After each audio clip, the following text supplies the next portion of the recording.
Price Lord. கர்த்தருக்கு ஸ்தோத்திரம்.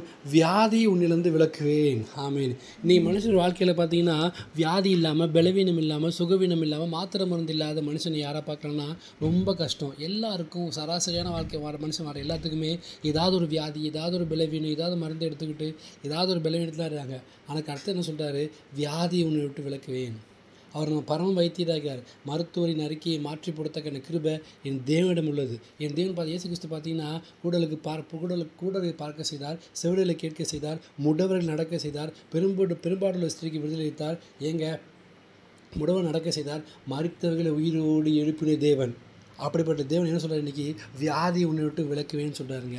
எல்லா பலவீனங்கள், சுகவீனங்கள் எல்லாவற்றையும் இயேசு கிறிஸ்து நாமத்தில் கர்த்தர் இன்றைக்கி கேன்சல் பண்ணுறாரு.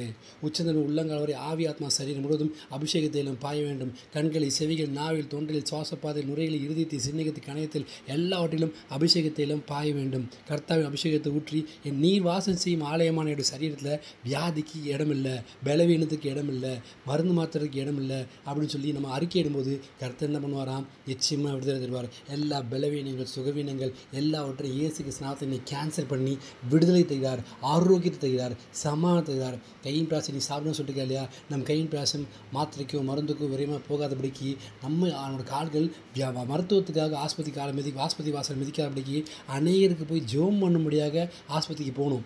அப்படிப்பட்ட கிருபையை கர்த்தர் நீங்கள் தராரு. இன்றைக்கி நிச்சயமாக தருவாருங்க. விசுவாசிங்க. வியாதி விட்டு விலக்குவேன்னு சொல்லி வாக்குறுதிகளை தகப்பனே, இந்த வாக்குறுதியின் பிரகாரமாக என்னில், என் குடும்பத்தில், என் பிள்ளைகளில், எங்கள் வயசானவங்க குடும்பத்தில் இருக்க பெரியவர் முதல் சிறியவரை யாராக இருந்தாலும் பரவாயில்ல, எல்லா பலவீனங்கள், சுகவீனங்கள், வியாதிகள், கட்டுகள், பரம்பரையாக வர வியாதிகள் எல்லாவற்றையும் கர்த்தர் நம்ம கேன்சல் செய்கிறாரு. இப்போ தொட்டு அப்பா தாத்தா இருக்கிற வியாதி நம்மளை தொடக்கூடாது, நம்மளுக்கு இருக்க பலவீனம் பிள்ளைகளை தொடக்கூடாது.